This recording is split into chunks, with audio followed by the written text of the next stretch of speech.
Hey everyone, Sal here. Welcome back to Melvor episode 7. Yes, 6 is uploading at the moment. Another decent gap between episodes here, but a lot of progress has been made, as you may be able to tell from a couple of things on the screen at the moment. So, first off, I guess we'll go in this order combat-wise. Got a few combat levels, up to combat level 76. I am going to balance my stats a little here more as well, just to help push up combat levels, reduce the time it takes to get a combat level and all that. Up to 71 strength, 63 attack, 64 defense. I did pick up 50 range as well, still using the slingshot, because I figured it wasn't really taking that long to get up to 40, so 50 isn't that far away either, so that was, I think, one night roughly, a little bit more of killing cows with the slingshot. So I do have and can equip blue dragonhide equipment. So if we look at the stats here compared to the adamant plate body I'm wearing, a little bit worse on the melee and range defense, significantly better on the magic defense, and 3% damage reduction per piece of upgraded blue dragonhide. So those are much better than the pants and the gloves I was wearing before. So I use those to check out a couple of dungeons, as you may have just seen there. So, what all dungeons did I do? I did Chicken... Well, okay. No, I did Chicken Coop a while ago. Didn't do the Undead Graveyard. I already checked those out. It's not really anything in particular I want from the Undead Graveyard, except for the super rare stuff. The Elite Amulet of Defense is like 1 in 600. I think 1 in 571, I think, is the actual rate. And checked out Bandit Base for the first time, actually. Never done it on any other account. It's kind of difficult, actually, because the final boss has a really fast attack speed and an ability that gives him even faster attack speed. So I only did that once because it was kind of a pain eating and resetting my attack interval. Didn't do Hall of Wizards. Didn't really feel like there was a reason to. At this point in time. Not going to use magic just yet, I don't think. I did do the Frozen Cove, actually. I was able to take that on. I did that once and got the Ice Battle Axe you may have seen in my bank, which is decent. Still going to stick to the sword, I think, though, for the most part. I did try Deep Sea Ship as well once. Yes, I remember now. And got a Mithril Sword. This is all a few days ago at this point. I got a Mithril Sword from that. I was hoping for silver bars, which is the most common reward, but there's obviously a way higher chance to get something that's not silver bars than to get silver bars, even though it's the most common thing. It's like a 15% chance, I think, which would have been great for some items, but oh well. Still useful to keep on the gold topaz ring for drop chance of the crown, which comes from combat or skilling. I can't remember now. But regardless of that, I keep spoiling things before I get to talk about them. I did the Spider Forest. Still no like full idle / AFK mode because I don't have any auto eat right now. So I did that a total of 10 times. Did it once or twice and I was like, I could do more, but might wait until I have auto eat and some food stockpiled so I can idle it. But then I remembered the Amulet of Looting is actually pretty high drop rate compared to some of the other rare drops. If we check back in the dungeon screen, we can see it's middle of the pack here as far as rarity goes. It is a 1 in 22 from the spider chest. So not too bad, all things considered. And I did it a total of 10 times and picked up some other stuff as well. Namely a black d'hide body and an Amulet of Range. Check stats on that, it's pretty good. Then it can be upgraded into the elite version later, but we'll have to farm out a ton of those, and that is much later down the line. And if you see here, this is the rarest drop. And I think that was my second chest that I got this on. So that's pretty insane. And I think it's one of the aforementioned like 1 in 571 items. So I didn't remember that at the time to be salty about it, which is fine, because I got the amulet of looting way ahead of rate anyways. But even if I had to go to the full 22 or even like 30 something, it wouldn't have been that bad, all things considered. Especially because with that, I have now been able to do some more cows and keep all of the loot. So I have up to 51k raw beef at this point. To give you a rough idea of how many cows I've killed, I think it's an average of like, well, hang on, it might be an average of like 1. They drop, let's see here, a little on the fly checking, I guess. 50% chance split between these, and they drop 1 to 6 every time. So that's like 3.5, 1.75 on average. So I've killed like a couple tens of thousands of cows at this point. And so stockpiling, the cow hide is pretty nice. The gold topaz necklace still isn't that bad, all things considered, when you're killing things quickly enough. But it's nice to get the actual raw resources, and then obviously other things that we actually want stuff from later down the line. Like, I think I might be able to idle the sweaty monster without severe risk of dying at this point, even without any auto eat. So I might end up doing a bit of that. And obviously the amulet of looting is much nicer for that, because we're looking for actual drops there instead of just generating money. So that's about it on the combat side of things. Couple gear upgrades in the form of the blue dragonhide equipment. Do have the body and shield as well. I just have my current stuff equipped because it's better melee defense when I was fighting melee things. Still rocking the steel helmet for a while, probably. Who knows? Unless I get an upgrade somewhere else. The ice stuff from the Frozen Cove is actually pretty good as well, but I don't think I want to farm this out anytime soon. The deep sea ship, like I said, I can do. It just takes forever. I think it took me like 30 minutes to do it once. And that is not something I want to do when I can't completely idle it. So, out of the question for me. Then over on the skilling side, as you may have noticed, I have a fat stack of money now. 6.2 mil. Quite a lot more than pretty much any prior episode. And that is because I got smarter and started listening to comments. I guess I knew this was the case. I just greatly underestimated how much it was the case. What I'm doing right now is better money than killing cows, which shouldn't be that surprising really, but killing cows does have the benefit of getting you combat XP, which increases your skill level caps. So right now I'm capped at 76. I think I was 72 last time. Maybe 75? No, it might have been 72. Based on my astrology level here. Speaking of, could just go ahead and get something here to level this up real quick.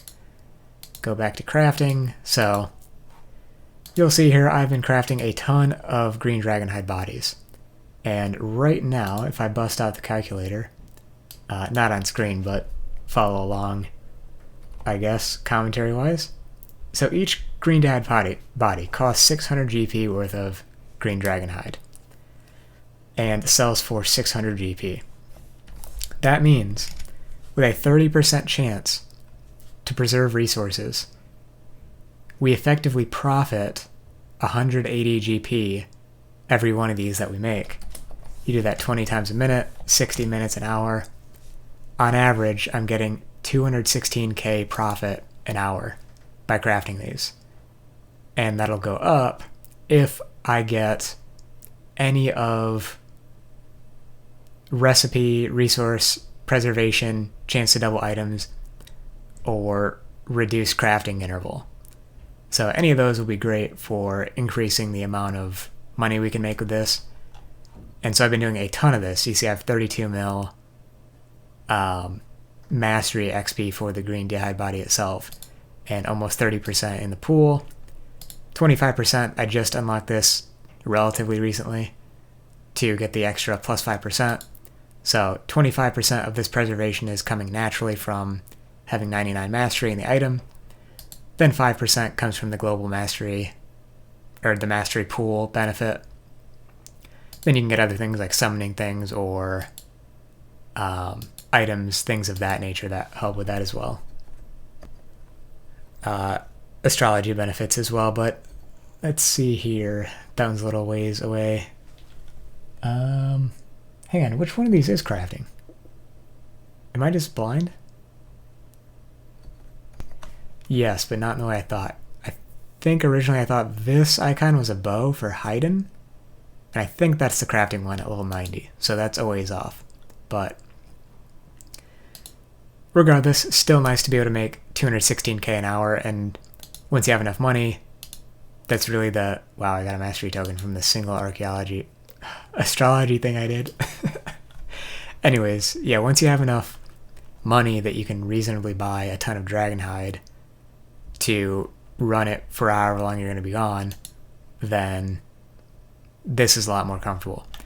Which is why I've waited to get to the point of 6.2 mil to unlock our next skill, which we're going to do now. Alright, just had to double check, seeing, making sure all the skills were here. You can check for yourself on the side there. And gonna go ahead and spin the wheel. This one costs 2.5 mil, as a reminder here, and I knew this was gonna happen. I was like, runecrafting might not be that bad, because we have magic. But you wanna know why it is bad? We don't have rune essence. Oh, great. Okay, then. Alright, you know the rules, gotta play the hand you're dealt. Runecrafting it is. And the next one, 10 mil. It's starting to come up pretty steep. I think the one after that might be 25 mil. So we're starting to be pretty locked in, and if we're capping ourselves at 200 something K an hour in terms of money making, this could start to take quite a while.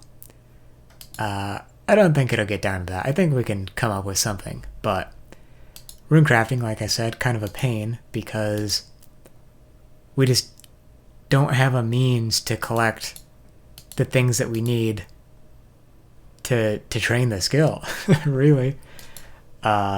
We can get runes from drops and stuff. We can't really get essence from drops, I don't think. The primary way, at least, is by mining. So, especially without Slayer, that starts to severely limit our drops. I'm so scrambled right now, I'm not even looking in the right menus. Yeah, the wiki lists 3 sources for rune essence. Mining, casting the alt magic spell, the first one, just learning, convert things to rune essence, which costs air runes and nature runes, and pickpocketing the acolyte at level 75 thieving.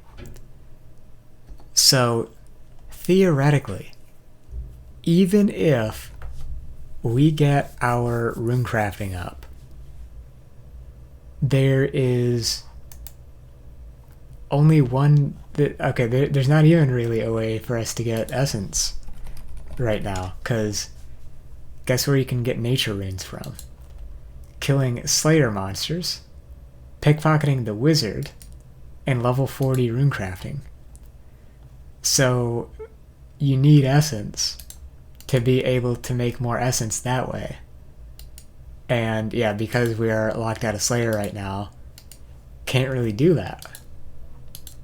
And like, sure, we could get some runes to make some equipment and whatnot, but like, why bother? You can get equipment as drops if you really need to. This really does not go a long way in helping us train pretty much anything. That it is one of the most dead skills I think we could have gotten, next to like fire making. I think fire making and runecrafting were the worst unlocks there. And I think fire making probably would have had easier access. I don't know about more of a use, but it would have been easier to train if we wanted to train it for some reason. Mining would be immensely helpful, even without a production skill attached to it, because of the existence of mining gloves. So, or gem gloves, rather, I guess I should say. So yeah, this is pretty much where we're at, I guess. I'm gonna probably keep doing some combat, I will likely unlock auto eat. Actually, I'm tempted to just do that now. Let's go ahead. 5 mil for the next tier. I think I want to get at least tier 2 before doing too much more combat, just to help preserve food. We can look at the food situation as well. Don't have that much equipped. Okay, 5,000 corn is kind of a lot, but there's more in the bank. Check here, another 3,600 corn, some snape grass, watermelon, ton of strawberries, bit of cabbage as well. Mostly farming. Actually, I really should go and kill some stuff for better seeds so I can stock up on watermelon or something, and then I won't mind as much auto-eating through the lower food, fighting some stuff. But starting to get to the point where I need to strongly consider what I'm going to do for combat progression, I think. Because if we can progress combat and get to like 99 plus combat without taking a super extreme detour or anything like that, then we can start looking at training some of our skills up more and increasing either production and GP gain or combat ability by doing things like more astrology. If we can get 99 or 100 astrology, 100 would be great to unlock the next constellation. And alongside the astrology cape, which gives you more stardust, I believe, yeah, +1 to base amount, that would be immensely helpful. So I think that's the focus I'm going to be taking. Even if it's slower money making, so to speak, I think I might start favoring doing some kind of combat in my offline time rather than just pumping out the money through green dragonhide. Just because I feel like that's going to be a smarter long-term play. I think short-term, obviously, this is going to be kind of good enough, but I think we're starting to enter the territory. The last few skills you unlock are all 500 mil. Let me look it up again real quick to see where we're at. Okay, here's the wiki for reference. We just unlocked skill number 9 for 10 mil. The next one's 25 mil. Oh wait, hang on a minute. We just unlocked skill number 8 for 2.5 mil. The next one's 10 mil, so 4 times the cost. Then 2.5 times that, then double that, then double that, double, 2.5. So yeah, quickly ramps up here. And if we hit any more dud skills, it's going to be pretty painful, I think. Don't take this as complaints, by the way. I'm definitely liking the challenge of having to deal with the skill that you roll instead of just like taking an optimized route. Been really enjoying playing this character and kind of figuring things out as I go. Like, I would never be cranking out thousands of green dragonhide bodies at this point, you know? But here I am doing something. It's kind of like the Iron Man feeling in RuneScape, where you have to do a lot of stuff you normally wouldn't because of the restrictions, and that ends up being pretty fun, at least in my opinion. So anyways, that's pretty much the plan here. Gonna keep on farming, chugging along. We'll report back with any updates as far as anything goes, really. Oh, I didn't talk about the ring half, signet ring half. You get this one from combat, I believe, from wearing the gold topaz ring, so it's a real good thing I got the amulet of looting, otherwise might have missed that, or probably would have even. And you can get the other one from skilling very rarely. It's like the skill level requirement of the thing you're making over 16,500. So green dad bodies is like a 1 in 200 something thousand chance to get the other half. And when you combine these, it gives you increased money and money gain from everywhere except selling and maybe alchemy, and gives you a 10% chance to double things. And unlike the crown that I mentioned before, this one does not have to be charged or anything. You can just always use it. So that would be a nice pickup and is something to consider in favor of skilling. Anyways, thanks so much for watching this 20-minute long ramble. and I'll see you next time. Peace.